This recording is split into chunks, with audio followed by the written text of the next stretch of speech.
The wisdom of God is not found in the halls of the proud, not in the boardrooms of the mighty, not in the applause of crowds who only love you when you are winning. The wisdom of God lives in a different address entirely. It lives at the bottom of your breaking, at the edge of your exhaustion, at the last page of every plan you made that didn't survive contact with real life. It lives precisely where you are right now. The world calls weakness a problem to be solved, a flaw to be hidden, a wound to be ashamed of. But God calls it a doorway, not a dead end, not a defeat, not the final word on who you are or what you are worth. And on the other side of it is a strength so vast, so ancient, so quietly unstoppable, that mountains step aside for it and seas remember their boundaries when it speaks. That strength has your name on it. It has been waiting for you to stop pretending you don't need it. What the wise have always known. Solomon asked for wisdom and received it like a flood. And even he, with all that understanding pouring through him like rivers of light, wrote these words worn smooth by centuries of truth. Trust in the Lord with all your heart and lean not on your own understanding. Not some of your heart, not the part of your heart that has already tried everything else and run out of options. All of it. The wise have always known what the proud take years to learn. That the highest intelligence a human soul can possess is the ability to say, I do not know, but He does. That the greatest strength ever demonstrated was not a sword raised in conquest, but arms stretched wide on a cross, absorbing the worst the world could offer and transforming it into the greatest rescue the universe has ever witnessed.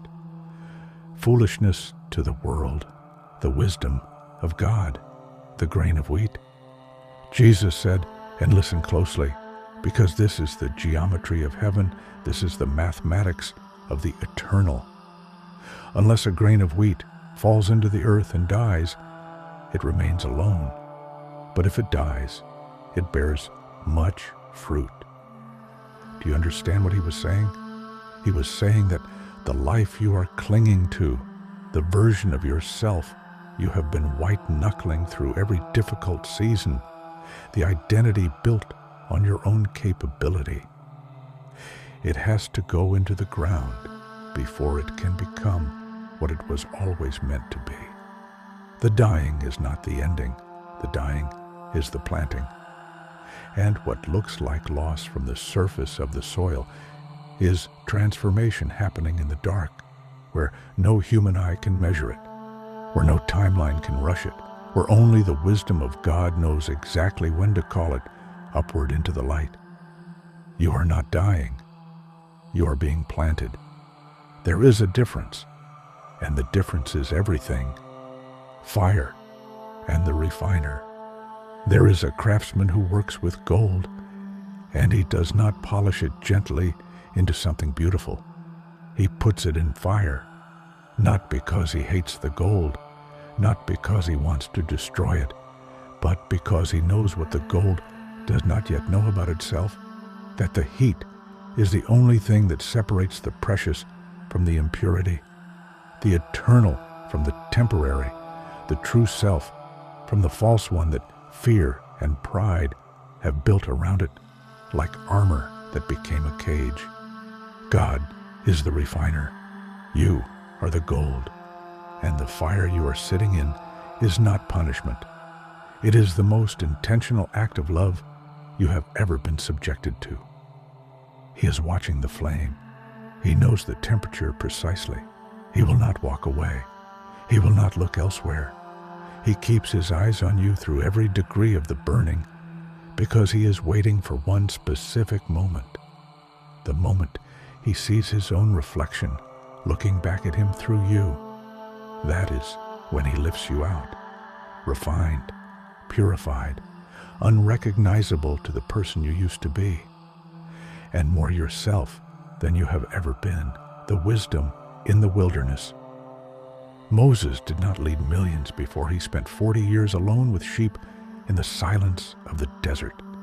Joseph did not rule nations before he sat forgotten in the cold of a prison cell with nothing but his faith and the distant memory of a dream he had not yet understood.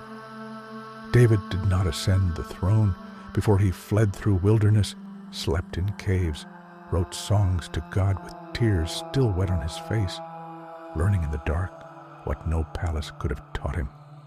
The wilderness is not wasted time. The wilderness is the classroom of the Most High, and what is taught there cannot be learned in comfort, cannot be downloaded or shortcut or skipped without losing the very thing the lesson was sent to build: character, depth, a faith that has been tested and found something real on the other side, a faith that does not merely believe in